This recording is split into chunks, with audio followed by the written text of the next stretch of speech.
삶의 작은 일에도 그 마음을 알기 원하네. 그 길. 할렐루야, 안녕하십니까. 연세중앙교회 장한진 목사입니다. 내가 거할 성소를 지으라, 성막 강해. 오늘은 26번째 시간입니다.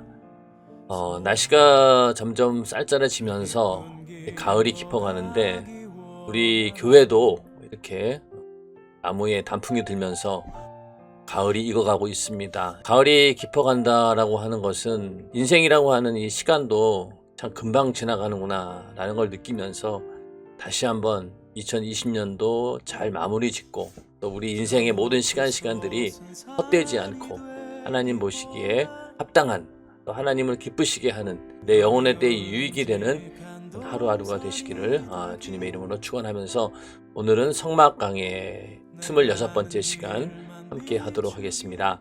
번제단에 관해서는 총 9가지 주제를 가지고 공부를 합니다. 지난 시간에 하나님을 만나는 첫 관문이다. 그래서 번제단에 대한 서론을 말씀을 드렸고 번제단이 어떻게 만들어졌는지 규격이라든가 재료 이런 부분들을 살펴보았고요. 오늘은 이제 두 번째, 세 번째를 공부할 텐데 번제단의 어떤 특성에 대해서 쭉 설명을 하고 있습니다. 그 가운데서 번제단은 피의 제단이다. 번제단은 희생의 제단이다. 이 부분에 대해서 오늘 함께 은혜를 나누고자 합니다. 번제단 이야기에 들어가기 앞서요. 성경에서 이 번제의 절차에 대해서 어떻게 언급하고 있는지 한번 살펴보도록 하겠습니다. 레위기 1장 1절부터 9절 말씀인데요. 여호와께서 회막에서 모세를 부르시고 그에게 일러 가라사대 이스라엘 자손에게 고하여 이르라. 너희 중에 누구든지 여호와께 예물을 드리려거든 생축 중에서 소나 양으로 예물을 드릴지니라. 그 예물이 소의 번제이면 흠없는 수컷으로 회막문에서 여호와 앞에 연납하도록 드릴지니라. 그가 번제물의 머리에 안수할지니 그리하면 연납되어 그를 위하여 속죄가 될 것이라. 번제물의 머리에다 먼저 안수를 해서 자기의 죄를 용서받을 죄를 그대로 짐승에게 전가를 시킵니다. 그래야지 속죄가 된다는 거죠. 그는 여호와 앞에서 그 수송아지를 잡을 것이요 아론의 자손 제사장들은 그 피를 가져다가 회막 문 앞 단 사면에 뿌릴 것이며. 여기서 그는이라고 하는 것은요 바로 제사를 드리는 당사자를 말합니다. 그래서 그가 짐승을 잡아가지고 그 다음에 이 제사장들은 그 피를 가져다가 회막 문 앞 단 사면에 뿌릴 것이며, 여기 회막 문 앞에 있는 단, 번제단 사면에다가 피를 뿌린다는 겁니다. 그는 또 그 번제 희생의 가죽을 벗기고 각을 뜰 것이요. 그 다음에 그 제물에 가죽을 벗기고 또 각을 뜹니다. 그 다음에 제사장 아론의 자손들은 단 위에 불을 두고 불 위에 나무를 버려놓고 아론의 자손 제사장들은 그 뜬 각과 머리와 기름을 단 윗불 위에 있는 나무에 버려놓을 것이며, 가죽을 벗기고 각을 뜬 다음에 그 제물을 불 위에다가 이제 올려놓는 작업을 합니다. 9절에 가서요. 그 내장과 정갱이를 물로 씻을 것이요 제사장은 그 전부를 단 위에 불살라 번제를 삼을지니. 그리고 내장하고 이 정갱이 이런 부분들 찌꺼기 부분들을 물로 씻어낸 다음에 그 전부를 단 위에다가 불살라 태우는 그런 번제를 삼는 것입니다. 이것은 화제라 여호와께 향기로운 냄새니라. 이렇게 번제라고 하는 것은요 제물을 잡아가지고 피를 흘리고 또 가죽을 벗기고 각을 뜬 다음에 제사장은 그것을 가져다가 불 위에다가 번제단 위에다가 버려놓고 그 짐승을 태워서 하나님께 향기를 올려드리는 그 제사가 바로 번제입니다. 이런 절차를 우리가 잘 알고 그 다음 내용을 쭉 읽어보면은요 그냥 책을 읽는 것만 해도 다 이해가 됩니다. 여러분들이 한번 같이 책을 읽어본다라고 하는 그런 생각을 가지고 은혜를 나누고자 합니다. 자, 2번 번제단은 피 속죄의 제단이다. 번제단은 피의 제단입니다. 이스라엘 백성은 정결한 짐승으로 제물을 삼아 그 제물에 손을 얹고 기도한 후 죽이면서 하나님, 제가 죄 때문에 죽어야 하는데 저 대신 이 짐승이 죽습니다. 짐승이 당하는 아픔과 고통과 죽음을 바라보면서 그 아픔이 제 것이요. 그 고통도 제 것이요. 그 죽음도 제 것임을 고백합니다. 저는 이렇게 죄로 죽어 마땅한 자입니다. 짐승이 대신 흘리는 피를 보시고 제 죄를 용서하시옵소서라고 고백했습니다. 자, 이게 자기의 죄를 여기다 전가시키는 거죠. 그러면서 내가 이러이러한 죄를 지었습니다 라는 고백과 함께 이 짐승이 대신 죽는다. 내가 이렇게 죽어야 되는데 대신 죽는다 라는 그런 고백과 함께 이제 손을 얹고 기도를 하는 것입니다. 제사장은 그 짐승의 피를 번제단에 뿌립니다. 피 흘림이 없이는 죄사함이 없다고 했습니다. 그 피를 번제단 사면에 뿌려야 했는데 그것은 속죄의 완벽성, 철저성을 의미합니다. 그 4번을 다 뿌린 것, 사면에다 다 골고루 뿌린 것은 이 죄가 완벽하게 또 철저하게 사함받는다 라는 그런 의미로 단 사면에다가 뿌리는 거죠. 구약 시대에도 하나님을 만나려면 번제단에서 제물의 피를 흘리고 용서받는 것이 우선이었습니다. 오늘날 예수를 처음 믿을 때 예수 그리스도의 십자가 피공로 앞에 죄를 회개해야 죄사함 받아 하나님을 만나는 것과 같습니다. 그러므로 번제단은 예수께서 이 땅에 와서 십자가에 달려 피 흘려 죽으시고 우리를 구원하실 것을 상징합니다. 그래서 에베소서는 이렇게 말하고 있습니다. 그리스도께서 너희를 사랑하신 것 같이 너희도 사랑 가운데서 행하라. 그는 우리를 위하여 자신을 버리사 향기로운 제물과 생축으로 하나님께 드리셨느니라.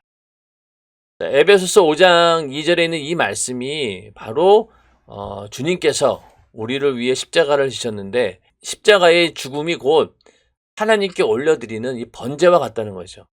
향기로운 제물과 생축으로 하나님께 드리셨다. 생축이라고 하는 것은 살아있는 그 제물이 완전히 죽임을 당하고 하나님께 향기로운 그런 제물이 되어서 완전히 불태워서 하나님께 올려드렸다 하는 그런 의미에서 이 번제를 말씀하고 있는 거죠. 바로 십자가에 달려 피 흘려 죽으시고 우리를 구원하실 것을 상징하는 것. 이게 바로 번제단에서 행하는 번제의 의미입니다. 또 히브리서에는 예수 그리스도께서 자기를 단번에 제사로 드려 인간의 죄를 없게 하시려고 세상 끝에 나타나셨다고 말하고 있습니다. 그리스도께서 참것의 그림자인 손으로 만든 성소에 들어가지 아니하시고 오직 참 하늘에 들어가사 이제 우리를 위하여 하나님 앞에 나타나시고 대제사장이 해마다 다른 것의 피로써 성소에 들어가는 것 같이 자주 자기를 드리려고 아니하실지니 그리하면 그가 세상을 창조할 때부터 자주 고난을 받았어야 할 것이로되 이제 자기를 단번에 제사로 드려 죄를 없게 하시려고 세상 끝에 나타나셨느니라. 자, 여기 있는 히브리서 9장에 있는 이 말씀은요. 성막과 또 예수 그리스도의 십자가의 사건을 이렇게 대조해 가면서 말씀하고 있는데 여기서 참것의 그림자인 손으로 만든 성소 이렇게 얘기하고 있죠. 손으로 만든 이 성막, 이 성소는 참것의 그림자라는 거예요. 참것이라고 하는 것은 하나님이 거하시는 그 영원한 천국을 말하는 것입니다. 하나님이 거하시는 그곳의 그림자에 불과하다는 거죠. 그래서 그 성소에 들어가지 아니하시고 오직 참 하늘에 들어가사 이제 우리를 위하여 하나님 앞에 나타나시고 이건 예수님께서 십자가에 달려 피 흘려 죽으시고 부활하시고 하나님의 보좌 우편으로 올라가신 것을 말합니다. 거기가 바로 참 하늘인 거죠. 대제사장이 해마다 다른 것의 피로써 성소에 들어가는 것 같이. 그러니까 이 얘기는 뭐냐면은 이 대제사장은 아무리 대단한 존재라 할지라도요. 1년에 한 번 들어갑니다. 그리고 또 매년마다 이 속죄제를 통해서 1년에 한 번씩 이스라엘의 죄를 다시 또 이렇게 갱신을 해야 됩니다. 그러니까 유효기간이 1년밖에 없는 거죠.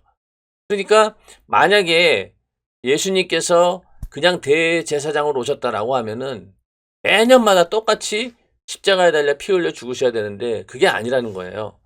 그러니까 만약에 이 성소나 이 성전이나 성소의 그런 제사의 절차대로 한다라고 하면은 예수님께서는 매년마다 자주 자기를 드려야 된다는 거죠. 근데 그럴 필요가 없다는 거예요. 자주 자기를 드리려고 아니하실지니 그리하면 그가 세상을 창조할 때부터 자주 고난을 받았어야 할 것이로되. 그러니까 만약에 성막에 그 제사의 시스템 가운데 계셨다라고 하면은 예수님도 매년에 한 번, 1년에 한 번씩 십자가 달려 죽어야 된다는 거예요. 그게 아니라는 거죠. 자기를 단번에 제사로 드려 죄를 없게 하시려고 세상 끝에 나타나셨느니라. 단번에 제사를 끝내버린 거예요. 한 번의 제사로 인류의 모든 죄를 담당하셨다라고 하는 얘기는 인류의 그 모든 죄를 사함받으려면은 구약시대 같으면은 처음부터 그 제사를 일일이 드려야 되는 거잖아요. 그런데 그렇게 아니하고 한 번에 예수님께서 제물이 되어서 또 대제사장이 되어서 십자가에 달려 피 흘려 죽으시고 부활하심으로 인해서 그냥 그 모든 제사가 단 한 번으로 끝난다는 겁니다. 단 한 번의 제사로 우리 인류를 구원했다라는 그런 이야기죠. 그러므로 이 성막은 하나의 그림자에 불과하다. 예수님께서 이루실 그 구원의 사역을 보여주면서 인간의 죄를 용서해 주는 것 정도라는 거죠. 용서는 그 유효기간이 있는 거예요. 영원히 죄를 사함받는 속죄와는 좀 다르다는 얘기입니다. 그래서 한 번에 예수님께서 속죄의 제물이 되셔서 인간의 죄를 담당하시고 한 번에 그 제사로 끝냈다라는 이야기가 히브리서 9장 24절부터 26절에 나오는 말씀입니다. 이처럼 구약시대 번제단에서 핏부림의 제사를 지낸 후 하나님을 만난 것처럼 오늘날 우리도 예수의 피를 붙잡고 회개해야 주님을 만날 수 있습니다. 그냥 형식적으로 말로만 회개하는 것이 아니라 나 때문에 죽으신 주님의 아픔과 고통, 주님의 뜨거운 사랑과 구령의 열정을 내 가슴속에 끌어안고 이렇게 내 죄를 대신해서 주님이 죽으셨으니 내 죄를 용서하시옵소서라고 회개하는 것입니다. 번제단에서 피를 뿌리고 제사를 지낸 것처럼 그래야지 이제 성소 안으로 들어가고 또 지성소 안으로 들어갈 수 있지 않습니까? 그래서 하나님을 만나게 되는데 오늘날도 피를 들고 가되 오늘날은 짐승의 피가 아닌 예수의 피를 들고 들어가야 만날 수 있다는 겁니다. 여기서 예수의 피를 붙잡고 회개하라고 하는 건요. 예수의 피의 공로 의지해서 내 죄가 이 예수의 피로 인해서 깨끗이 씻음 받았습니다. 예수님께서 내 대신 십자가에 달려 피 흘려 죽으심으로 인해서 그 피의 공로로 내가 구원받았습니다. 내 죄의 문제가 해결되었습니다. 라는 그런 믿음을 가지고 회개해야지 주님 만날 수 있다라는 얘기입니다. 근데 이 부분에 있어서도 형식적으로 하는 게 아니라 정말로 나 때문에 주님이 이렇게 고통을 당하시고 아픔을 당하시고 죽으셨구나 라는 그런 심정까지도 우리가 알고 회개해야 된다는 것이죠. 그냥 말로만 회개한다라고 하면은 그것은 진정한 회개가 아닙니다. 또 하나님께서 그 회개를 받지도 않으시죠. 그러므로 우리는 예수 그리스도의 십자가의 사건을 그냥 하나의 어떤 옛날 얘기로 보는 것이 아니라 실제로 나에게 이루어진 사건이고 내가 은혜 받은 자이기 때문에 나 때문에 이렇게 주님이 고난당하시고 또 죽으시고 또 그 모든 형벌을 예수님께서 담당하셨구나 라는 그런 심정이 있어야 된다는 거예요. 그 주님의 뜨거운 사랑과 구령의 열정을 내 가슴속에 끌어안고 회개해야 된다라고 하는 것이죠. 그런데 어떤 사람은 부흥회를 할 때마다 과거에 자신이 지은 죄를 용서해달라고 기도합니다. 그리고 그 다음 부흥회 때 또 그 죄를 들고 와서 용서해 주시옵소서라고 합니다. 죽을 때까지 그 죄를 붙들고 반복해서 회개합니다. 왜 그럴까요? 아직도 마음에서 그 죄가 지워지지 않았기 때문입니다. 자, 이러한 일들은 자기 자신을 이제 다른 사람에게 보여주기 위해서 저 사람 은혜 많이 받는구나. 참 믿음의 사람이구나. 라는 그런 이제 이야기를 듣고 싶어서 자꾸만 그 예전에 지은 죄를 다시 끄집어내서 또 회개하는 거예요. 배우들이 눈물 연기를 할 때 눈물을 흘려야 되잖아요. 근데 지금 상황은 연기를 하는 거지 실제 상황은 아니잖아요. 그럼에도 불구하고 배우는 눈물을 흘려야 됩니다. 그러면은 그 눈물을 흘리기 위해서 어떻게 하느냐? 자기가 지금까지 있었던 일 가운데서 가장 슬펐던 일, 그런 걸 연상한다고 그래요. 그러면서 그 연상한 걸 가지고 감정이 막 올라오면 그때 눈물이 뚝뚝뚝 떨어집니다. 우리의 회개도 그런다라고 하면은 그건 가시적인 회개가 되는 거죠. 만약에 예수님께서 내 죄를 담당하고 분명히 피 흘려 죽으시고 부활하셨다라고 하는 그 십자가의 사건을 실제의 사건으로, 나에게 이루어진 사건으로 경험한 사람들은요, 이렇게 반복적인 회개를 하지 않죠. 그 죄를 한번 회개할 때 진실된 마음으로 회개했다라고 하면은 그 죄가 다시는 생각나지도 말아야 되고 다시는 기억하지도 말아야 됩니다. 그럼에도 불구하고 다시 이렇게 죄를 끄집어내고 회개한다라고 하는 것은요, 그만큼 진실된 마음으로 회개하지 않았다는 거죠. 입술로만 그냥 대충대충 했다거나 그 안에 아까 말씀드린 것처럼 그런 주님의 심정이나 아픔 이런 거를 공감하면서 내 것으로 여기고 회개하지 않았다라고 하는 겁니다. 그러므로 번제단 앞에서 짐승을 잡고 피를 흘릴 때 그 심정이 어떤 심정이에요? 나도 내가 이렇게 죽어야 된다는 거죠. 내가 이렇게 피 흘려 죽어야 되는데 이 짐승이 대신 제물이 되어 죽습니다. 라는 그런 의미인데, 짐승이 죽는 걸 보면서도 얼마나 이게 좀 그 마음이 이게 아프고 굉장히 그 비통하고 침울한 그런 시간이잖아요. 그런데 짐승이 아닌 하나님의 아들이 내 대신 죽었다라고 하면은 그거보다도 훨씬 더 큰 그런 감정을 가지고 우리가 하나님께 회개하고 또 그 회개의 근거를 가지고 주님께 나아갈 수 있는 것이죠. 근데 그게 안 되니까 이렇게 반복적으로 지은 죄를 또 회개하고 남들에게 그냥 은혜 받았다고 하는 사실을 보이긴 보여야 되겠는데 별로 감동은 없고, 그러니까 예전에 지은 죄 그냥 다시 끄집어내서 막 주님 그러면서 우는 거죠. 그렇게 회개하는 것은 잘못된 회개다. 그건 아직 내 안에 있는 그 죄가 깨끗이 지워지지 않은 증거입니다. 우리는 주님이 나의 죄를 대신해서 생축과 같이 피 흘려 죽으신 아픔을 끌어안고 진실하게 회개해야 합니다. 주님은 우리 죄를 눈과 같이 희게 해주신다고 했습니다. 동에서 서가 먼 것 같이 완전히 없애버린다고 했습니다. 다윗이 여호와여, 내가 우리아의 아내를 범함으로 득죄하였습니다. 내 죄를 용서하시옵소서 하고 양을 잡고 소를 잡고 비둘기를 잡으며 제사를 드려도 하나님은 형식적인 제사를 받지 않으셨습니다. 왜냐하면 하나님께서 다윗에게 원하셨던 것은 상한 심령이었기 때문입니다. 상한 심령, 곧 죄 때문에 멸망하고 파산할 자신의 신세를 생각하고 가슴을 찢는 회개를 하라는 것입니다. 하나님의 구하시는 제사는 상한 심령이라 하나님이여 상하고 통회하는 마음을 주께서 멸시치 아니하시리이다. 우리 진실된 회개를 하나님은 원하신다는 거죠. 다윗이 우리의 아내를 범하는 그런 죄를 짓고 나서 나단 선지자가 오는 기간 동안 어느 정도의 그 기간이 있었어요. 그 기간 동안 다윗은 아마도 가만히 있지 않았을 거라고요.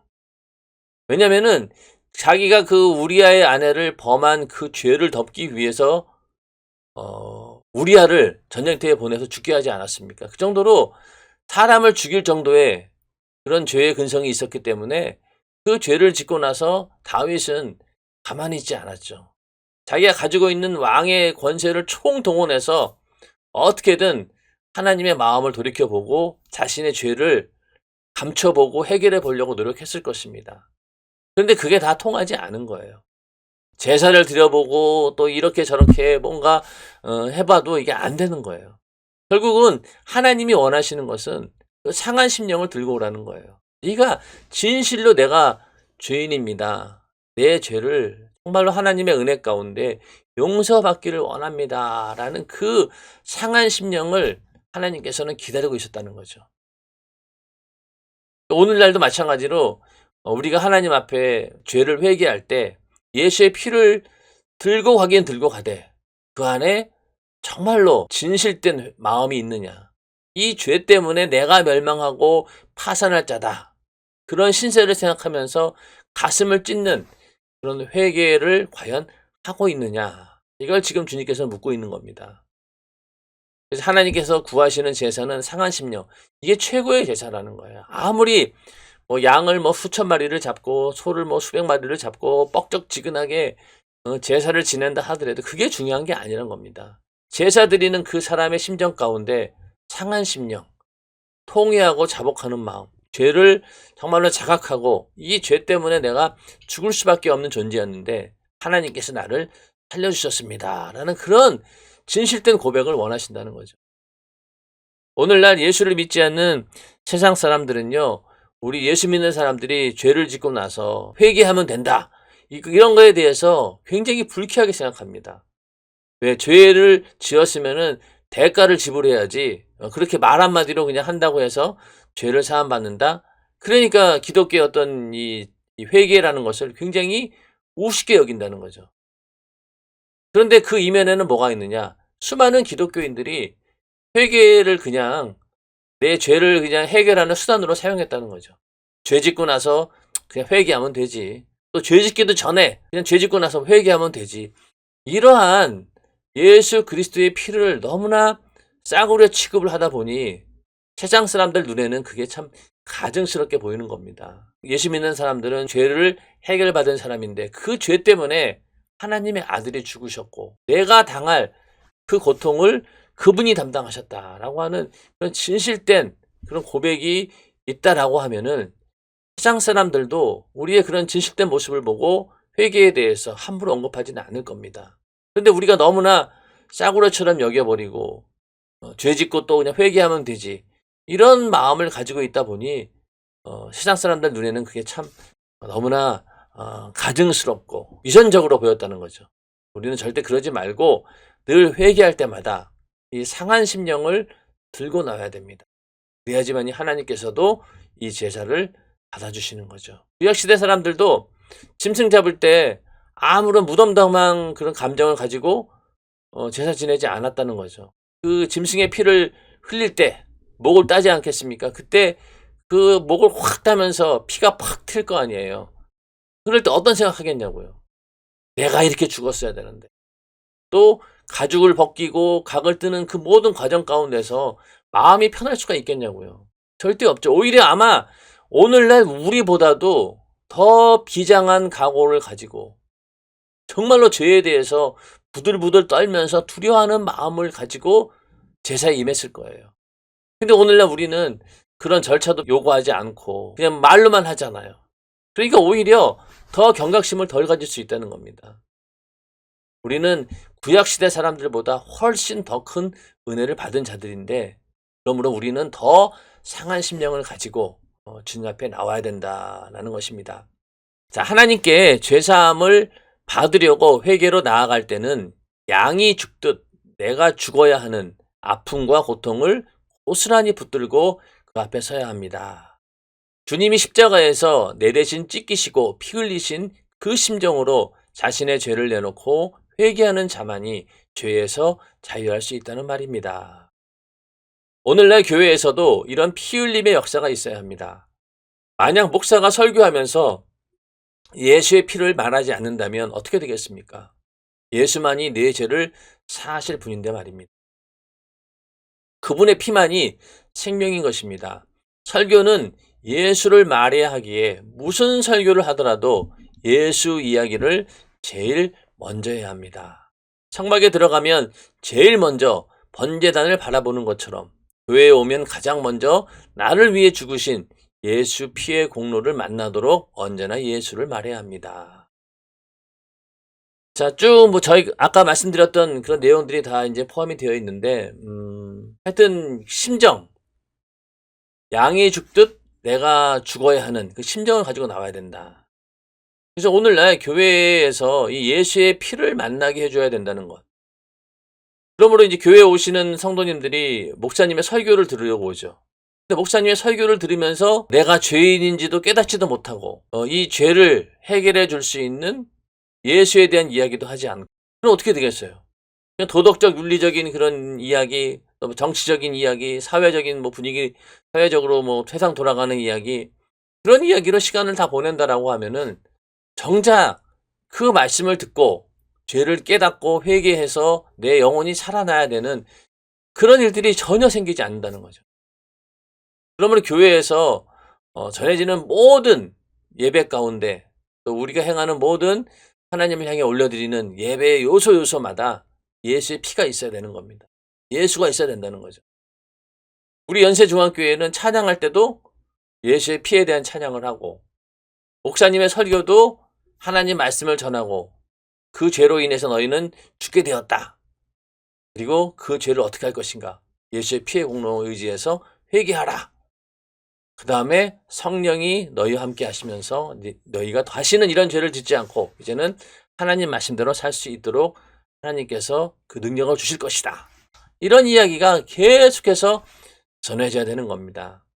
그런데 오늘날 이런 어떤 예수에 대한 이야기를 매일매일 들어야 되는, 항상 들어야 되는 그런 것으로 여기지 않고 그냥 새신자 때, 처음에 내가 예수 믿고 구원받고 새신자 때 들어야 되는 이야기지, 그 다음에는 그런 이야기는 다 아는 이야기니까 들을 필요 없다라고 생각하시는 분들이 많은 것 같은데 그렇지 않습니다. 우리는 매일매일 이 예수에 대한 이야기를 들어야 합니다. 그것만이 내 영혼이 사는 길이고 내 죄의 문제를 해결할 수 있는 유일한 방법이 예수의 피이기 때문에 그 예수에 대한 이야기를 많이 하면 할수록 성도들은 은혜를 받는 거죠. 겉으로 육신의 생각은 어떨지 모르지만은 그러나 내 영혼만큼은 그 핏소리를 듣고 굉장히 만족해 한다는 겁니다. 그러므로 성막에 들어갈 때 제일 먼저 번제단을 만나는 것처럼 오늘날도 교회에 와서 제일 먼저 뭘 만나야 되느냐? 예수의 피의 공로, 십자가의 사건을 만날 수 있도록 예수를 먼저 말해줘야 되는 것입니다. 자, 세 번째, 번제단은 희생의 제단이다. 제사를 드리는 자는 자기를 대신하여 죽을 희생 제물에 안수하고 자기 손으로 짐승을 잡습니다. 자기가 직접 제물의 가죽을 벗기고 각을 뜨는 것입니다. 제물의 가죽을 벗긴다라는 것은 죄인인 자신의 겉모습을 완전히 제거한다. 옛 사람을 철저히 벗어버린다는 뜻입니다. 곧 죄가 가득한 위선과 거짓, 외식, 가식이라는 가죽을 벗겨야 하나님이 받으시는 제물이 됩니다. 각을 뜨는 것은 짐승을 어설프게 죽이는 것이 아니라 원래 형태가 남아있지 않게 완전히 조각을 내는 것을 의미합니다. 제사 드리는 자는 제물을 칼로 각뜨듯 자신이 그렇게 사정없이 갈갈이 찢어질 만큼 완전히 죽어야 하는 자임을 자각하며 그런 아픈 심정을 품고 짐승을 잡아야 하는 것을 의미합니다. 번제를 드릴 때 자기 손으로 이 짐승을 잡는다고 했죠. 그리고 가죽을 벗기고 각을 뜨는데, 가죽을 벗긴다라고 하는 것은요, 죄인된 자신의 겉모습을 완전히 제거한다는 거죠. 옛사람을 완전히 벗어버린다라는 그런 뜻이고, 각을 뜨는 것은요, 이 제물이 어설피 죽으면 안 되는 거예요. 완전히 죽어야 되는 거죠. 뭐 보통 바베큐 하듯이 형체는 그대로 놓고 불에다 굽는 뭐 이런 형태가 아니고 완전히 각을 떠서 원래 형태가 남아있지 않게 완전히 조각을 낸다는 거예요. 이거는 뭐냐면요, 나의 존재에 대한 완전한 부인을 말하는 겁니다. 하나님 앞에 제물로 드려지는 죄로 인해서 죽게 된 나의 모습은 그 형체조차도, 껍데기는 물론이고 형체조차도 아무것도 내세울 것이 없다. 완전히 하나님 앞에 그거를 싹 다 버리고 완전히 새로워져야 된다라는 그런 의미죠. 그래서 가죽을 벗기고 각을 뜨는 것, 완전히 내가 죽어야 된다. 내가 이 죄로 인해서 나는 하나도 남김없이 내가 남는 건 아무것도 없다. 그 인간이라고 하는 것은요, 하나님께 죄를 짓는 그 순간부터 하나님 보시기에 의로운 게 아무것도 없어요. 그래서 완전히 예수로 거듭나지 않고는 하나님께서 절대로 인정하지 않습니다. 그러므로 우리가 이 번제를 드린다라고 하는 것은 바로 이렇게 완전히 내가 죽어야 한다라는 사실을 알고 제사를 드려야 된다는 얘기죠. 하나님 말씀은 날선 어떤 검보다 예리하다고 했으니 오늘날 우리도 하나님을 만나려면 말씀의 칼로 각을 뜯은 나를 사정없이 죽이는 하나님 앞에 죽을 수밖에 없는 철저한 죄인의 모습으로 서야 한다는 말입니다. 그러니까 말씀의 칼로 나를 완전히 난도질하는 거예요. 우리가 은혜 받았다라고 하는 게 뭡니까? 하나님 말씀을 듣고 아이고 저 말씀도 나에게 하는 말씀이야. 이 말씀도 나에게 하는 말씀이네. 설교 시간 내내 하는 그 모든 말씀이 나를 향해서 막 나를 완전히 난도질하듯이 칼로 들이대듯이 막 나를 내 안에 들어온다라고 하면은 그게 은혜 받은 거죠. 그런데 그러한 하나님 말씀의 칼이 내 안에 들어오지 않는다라고 하면은요, 내가 그만큼 죄인임을 깨닫지 못하고 있는 것이고 가식으로 쩔어 있다는 얘기죠. 그러나 그 말씀을 들을 때마다 마치 검이 내 안에 칼이 막 쑥쑥 들어오듯이 내 안에 느껴진다라고 하면은 그게 바로 은혜 받는 겁니다. 그만큼 각을 뜯듯 사정없이 나를 죽여야 된다는 거죠. 하나님 말씀 앞에. 그래서 우리가 설교 들을 때 목사님 설교 들으면 어떻습니까? 처음에는 막 엄청 두려워요. 그냥 죄를 여기저기 지적하다 보면은 여기도 찔리고 저기도 찔리고 아이고 나는 완전히 죽었구나. 내가 지금 어떻게 지금까지 살아왔나 라면서 막 땅을 치고 막 그러죠. 그렇게까지 하나님 말씀을 가지고 만들어 놓습니다. 완전 죄인으로. 그 다음에 예수의 피의 공로가 있다라는 것을 보여주면서 우리를 살려주는 거죠. 그만큼 이 각을 뜨고 또 껍질을 벗긴다, 가죽을 벗긴다라고 하는 것은요, 철저한 죄인의 모습으로 선다라는 그런 의미입니다. 그렇게 각을 뜬 제물을 제단 위 나무에 버려 올려놓습니다. 그리고 내장과 정광이는 물로 깨끗이 씻습니다. 즉 미움, 시기, 질투, 혈기, 불만, 불평 등 마음속의 죄까지 깨끗하게 한다는 의미입니다. 이처럼 가죽을 벗기고 각을 뜨는 번제의 과정은 죄의 습성을 지닌 옛사람을 완전히 제거해야 함을 의미합니다. 하나님께서는 죽지 않고 살아있는 제물은 일절 받지 않으시기 때문에 번제단은 나를 완전히 죽이는 제사를 드리는 곳입니다. 자, 만약에 번제단에 제물을 드리는데 제단에 올려놨어요. 근데 이게 살아가지고 도망가면 어떻게 되겠어요? 그러지 않게 아예 처음부터 완전히 각을 떠서 완전히 죽은 상태로 하나님께 올려드린다는 얘기입니다. 그러니까 오늘날 우리들도 나는 죄인입니다라고 회개하고 고백하는 그 순간만큼은요, 내가 완전히 죽어야 되는 겁니다. 내가 아직까지도 내 안에 나라고 하는 자아의식, 나라고 하는 그 속에 있는 그 죄의 근성이 있는 한은 하나님께 올려드릴 수가 없는 거예요. 미움, 시기, 질투, 혈기, 불만, 불평, 마음속에 있는 수많은 죄짓게 하는 속성들, 그런 것들까지 깨끗하게 해야지만이 하나님께 온전히 올려드릴 수 있는 겁니다. 그러므로 우리가 행동으로 지은 죄도 그렇고 또 마음속에 있는 그런 죄까지도 깨끗하게 다 털어놓고 그렇게 하나님께 예배할 때 하나님께서는 그 예배를 받으신다는 거죠.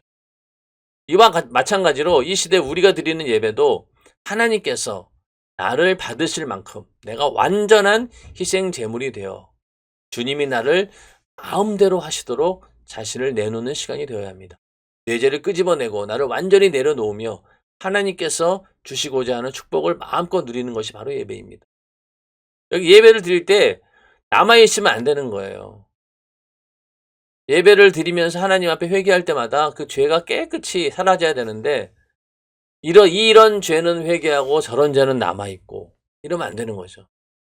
예배 드리는 중간에 내가 오늘 지은 이런저런 죄는 회개하지만은 그러나 여전히 예배 드리면서 주변에 있는 다른 성도를 미워하는 죄는 남겨둔다. 그래서는 안 된다는 얘기죠. 하나님께 속죄함 받기 위해서는 완전히 나를 내려놓아야 된다.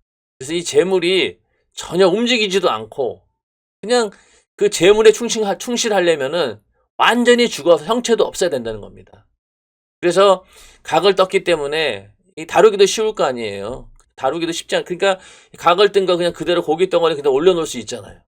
근데 만약에 이게 원래 형체를 가지고 있다라고 하면은 올려놓기도 힘들고 또 태울 때도 이게 싹 타야 되는데 태우다 보면은 저쪽 뭐 발 뒤꿈치가 남아있고 이래서는 안 되잖아요.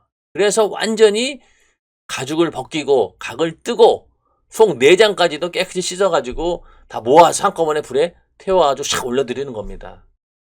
그만큼 나를 하나님께 완전히 희생 제물이 되어서 올려야 된다. 그것이 바로 오늘날 우리가 드려지는 회개고 예배라는 것이죠.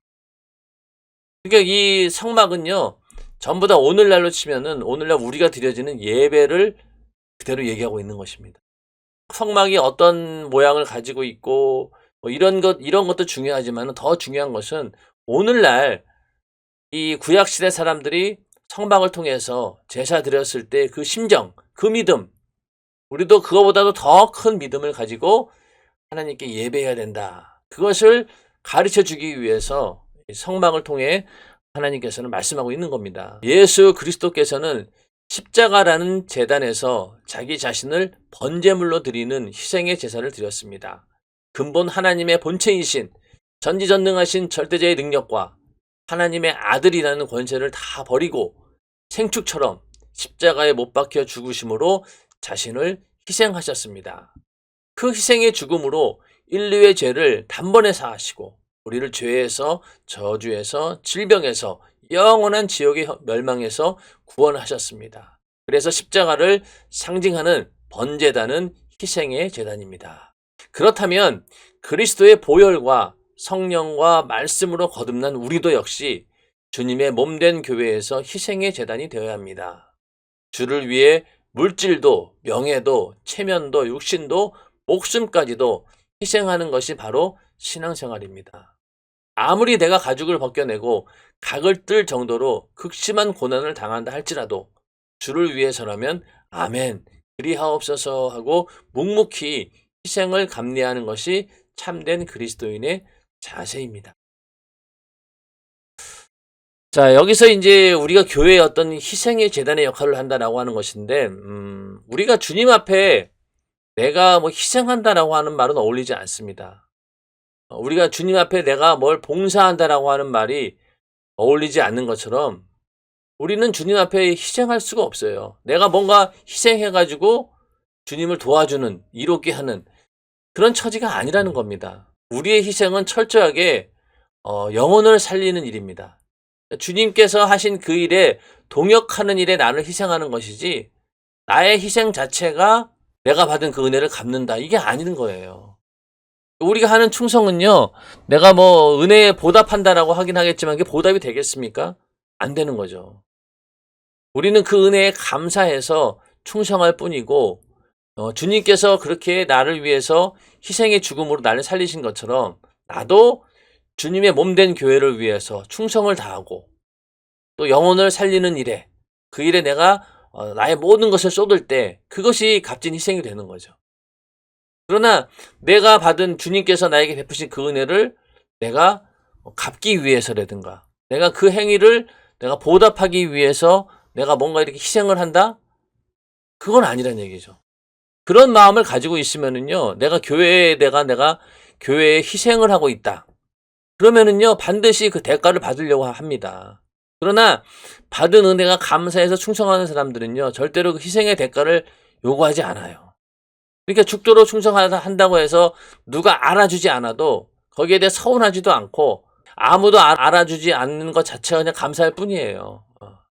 그러니까 그런 어떤 대가를 요구하지 않습니다. 그러나 내가 만약에 희생한다라고 해서 하면은요, 뭔가 대가를 요구할 수 있다는 거죠.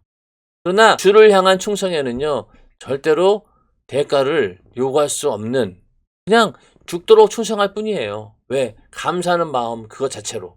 그 외에는 다른 게 없는 겁니다. 그래서 우리가 희생한다라고 하는 것은요, 이제는 주를 위해서 내가 내세울 건 아무것도 없다.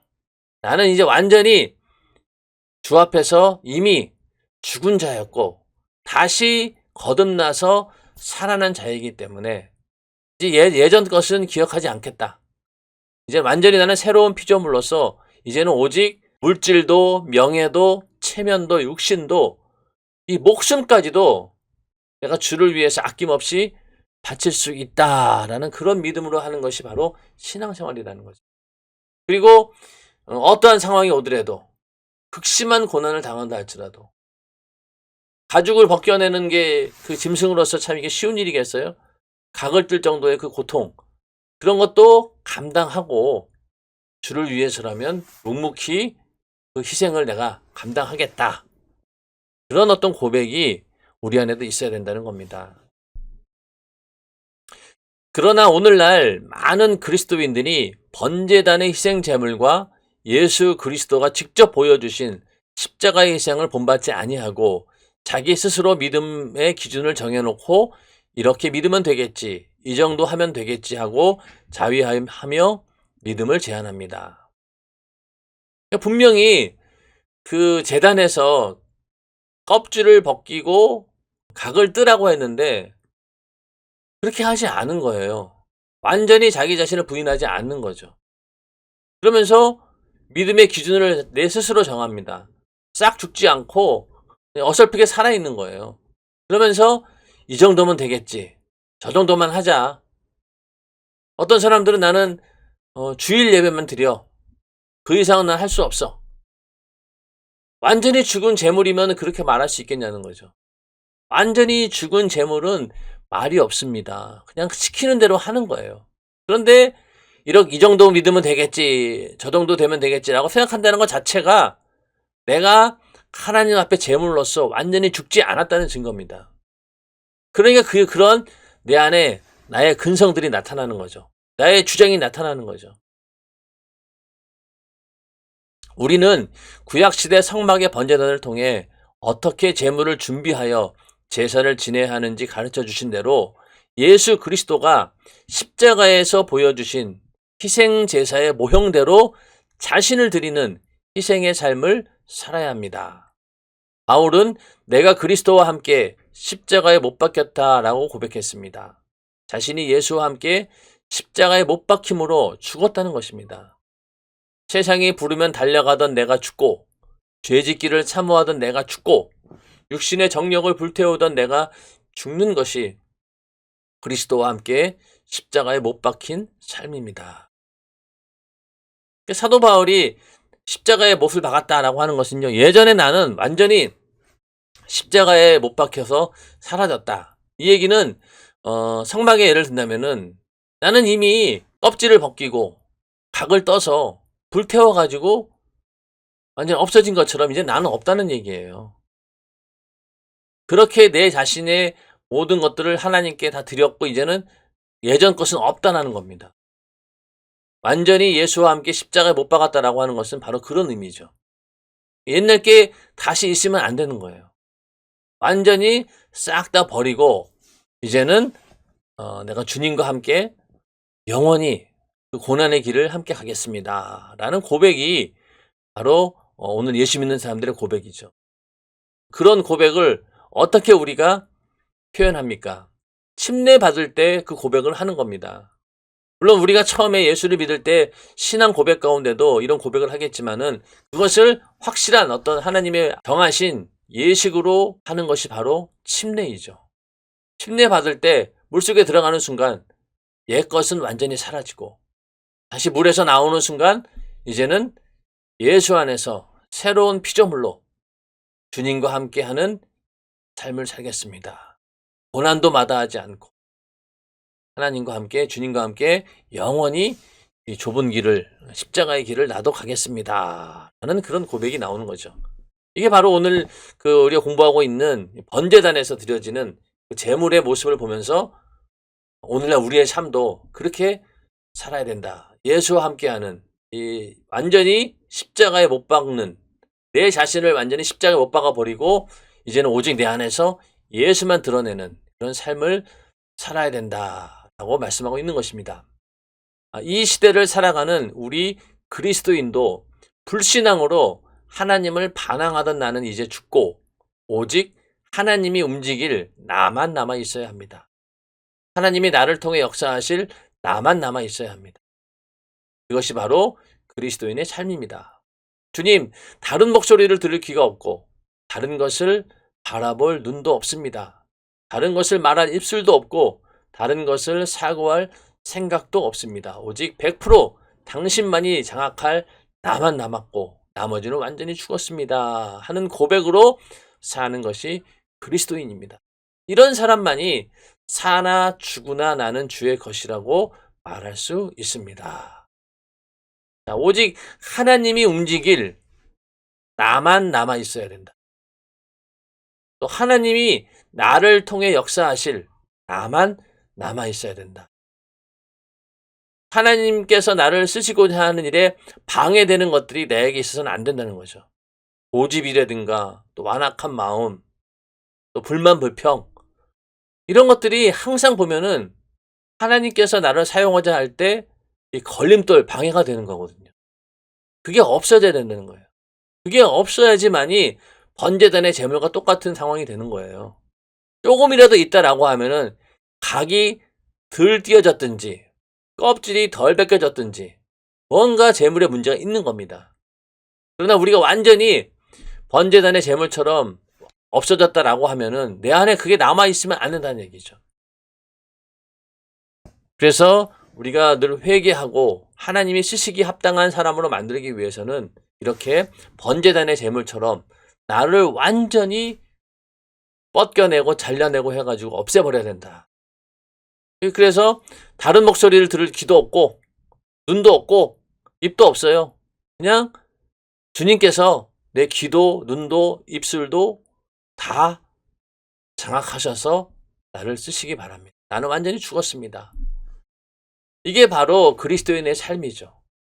근데 이렇게 하기 위해서는 어떻게 해야 됩니까? 예수의 피의 공로에 철저하게 젖어 있어야 되고 또 우리가 성령으로 충만해서 나를 완전히 이 하나님의 은혜로 압도해야지만이 이러한 생각이 나올 수 있는 거예요. 이런 믿음이. 이게 그냥 되는 게 아니란 얘기죠. 부단히 우리가 성령 충만함으로 끊임없이 그 상태를 유지해야지만이 이런 모습으로 보존될 수 있다는 겁니다. 그러므로 주님이 죽으라면 죽고 살라면 사는 오직 말씀에 순종할 나만 남아 있어야 희생의 제단이 내 안에 이루어진 사람입니다. 그러므로 주님이 죽으라면 죽고 살라면 사는 오직 말씀에 순종할 나만 남아 있어야 희생의 제단이 내 안에 이루어진 사람입니다. 이것이 안 이루어지고는 성막의 다음 순서로 갈 수가 없습니다. 그러므로 우리는 구약의 성막으로 재림하시는 주님을 바라볼 수 있어야 합니다. 자, 이제는 하나님 말씀에 순종하는 나만 남아 있어야 된다. 그것이 바로 이 희생의 제단이 이루어진 사람이다. 성막을 우리가 공부할 때 성막의 모든 내용들이 내 안에 이루어져야 된다고 했죠. 그러므로 희생의 제단이라고 했을 때는 그 희생의 제단으로서 내가 만들어져야 된다는 겁니다. 그러기 위해서 나를 완전히 버려야 된다.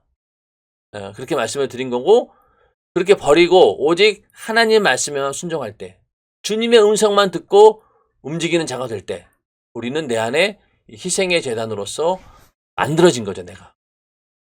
그러면서 우리는 구약의 성막으로 재림하시는 주님을 바라볼 수 있어야 합니다. 이 얘기는 뭐냐면은 구약시대 사람들은 번제단에서 양을 잡아 피를 흘리면서 구원주 예수가 오실 것을 기다렸으나 이제 우리는 그리스도를 쫓아 희생의 제단이 되어 재림하시는 주님을 향해 나아가야 합니다.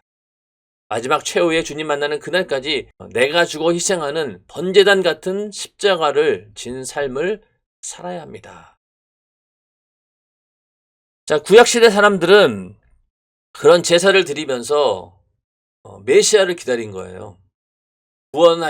나를 구원할 그런 예수 그리스도를 기다린 겁니다. 근데 이제 우리는 이미 예수님께서는 이 땅에 육신을 입고 오셔서 우리 인류의 죄를 담당하시고 그 메시아의 사명을 감당하셨습니다. 그래서 우리 인류가 다 구원받았어요. 이제는 우리가 해야 될 일은 뭐냐면은 예수의 제자가 되어서 예수가 행했던 그 일을 똑같이 우리의 생애 가운데 행하고 살다가 그런 삶의 과정 가운데는 고난도 따른다는 거죠. 고난의 그 십자가의 길도 함께 가야 된다. 그 길을 가는 동안 주님이 이 땅에 오시면은 우리가 신부의 자격으로 만나게 될 것이고, 먼저 죽는다라고 하면은 일단은 무덤 안에 들어있다가 주님 오시는 그날 무덤에서 먼저 일어나는 자가 되겠죠. 그러므로 이러한 번제단의 희생 제물과 같은 그런 삶을 우리가 살아야 된다. 그것이 바로 십자가를 지고 가는 삶이다 라는 것을 말씀해 주고 있습니다. 자, 오늘은 여기까지 하고요. 다음 시간에는요, 4번 번제단은 불의 제단이다, 또 번제단은 회개의 제단이다, 이 부분에 대해서 또 은혜를 나누고자 합니다. 자, 내가